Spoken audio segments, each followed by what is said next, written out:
Hello, good morning students. Today I am going to discuss the same chapter, that is people as a resource. In the previous chapters we have already discussed about the assets, liability, GNP and so on. How the people becomes a human capital we have already discussed. So when a person is converted into human capital, what is the use of such kind of human beings? So here, that is the economic activities by men and women, that is the name of our topic. So first of all, what is economy? We have already discussed so many times that all those places where economical activities is done, that is known as economy. So it is not a particular place. That's why I told you all the place. Now a question comes in the mind of the students, sir, what is economic activities? So these are those activities by which we generate income. That is known as economic activities. Just I want to give you one example. Suppose I am teaching in the classroom. So the school management will give a particular wage to me, and due to that, that is known as economic activities. But the same work is done by me for my own child. Here I am not getting any kind of wages. Only I get any kind of wage. Okay. So in that case, only I get satisfaction. So such activities, I am here also doing some such kind of activities, but it is known as non-economic activities. So on the basis of the economic activities, it is divided into three parts, that is the primary, secondary and tertiary sectors. So we can say the whole economy is divided into three parts, and that is known as core sectors. One is the primary sector, other is the secondary sector, and next one is the tertiary sectors. So here the word, that is the primary. Primary means what? That is the beginning. Okay, it is the beginning. So primary sectors includes agriculture, forestry, animal husbandry, mining. So why these items has been taken in the primary sectors? The reason is that primary sectors are those sectors which is directly related to nature. Okay, here agriculture, forestry, animal husbandry, mining, all these are related to natures, and that's why it comes under the primary sector. Now second one is the secondary sector. So here the term is secondary, means that is the second step. So what the goods which is related to the primary sector, it is transformed into the final goods through the manufacturing process or through the construction. So here there are two main components of secondary sector, that is the manufacturing and construction. So in a simple word we can say primary sector is related to raw material, whereas secondary sector is related to final goods. Now next one is the tertiary sectors. Okay, so it is also known as service sectors. So why it is called service sector? Because this sector gives services to the primary and secondary both. For example, whatever the production is done in the primary sector, how it will reach in the farm industry. So in this case, here the transportation is essential, and it is transported from primary to secondary, and it is done by the tertiary sectors. These sectors requires the safety, so insurance is available. These sectors requires a skill, so here the education is most important.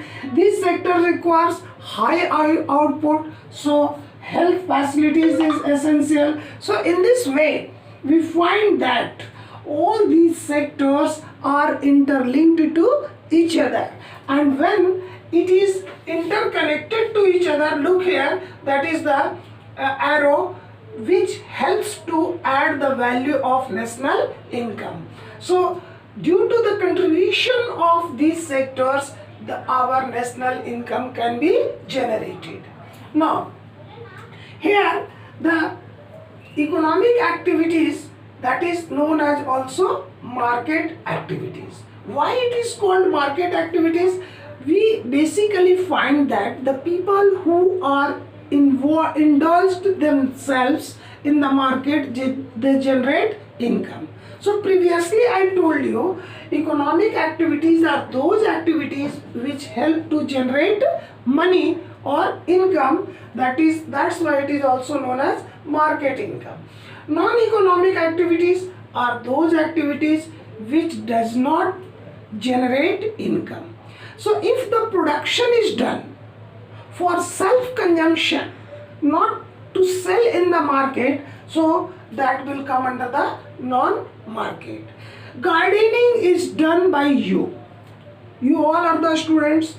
You are the fond of flowers. So a small gardening is done by you on your roof in front of your house. That will come under the non-market.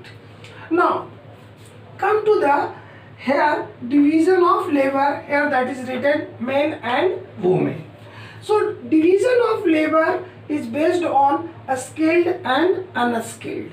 So as we know that here manufacturing and construction required a particular skill, because if the person is not a skilled, in that case they will not be able to run the machines, they will not be able to construct anything.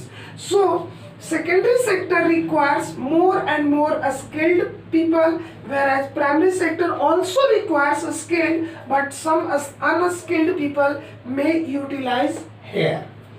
Now on the basis of the division of labor, here the men and women is divided. One is the men, other is the woman in case of a skilled.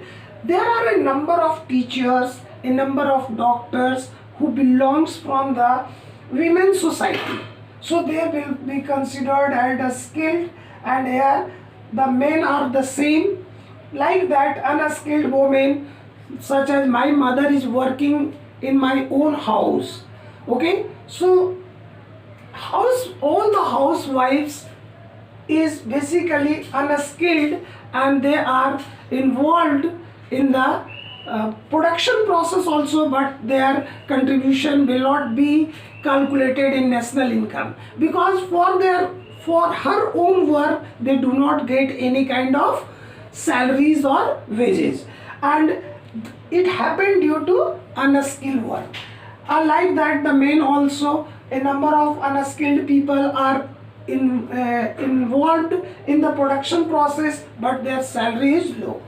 Now here the basic question arises, why the women get less salary or low paid salaries are mostly low paid salaries work is mostly reserved for the women. What are the reasons? So first point, here we find that women are less skillful.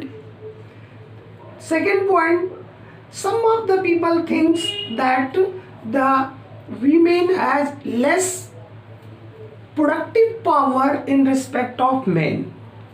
Some of the women are not interested to do the job at late night. Next, people or you can say our society says that these are the women and these are the property of others. That's why they are not interested to educate her. And due to this reason, we can say basically women get less salaries, or they are working in low paid areas. But you will find the tertiary sector, that is the service sector. In case of service sectors, a number of women are present basically in the educational and health institution.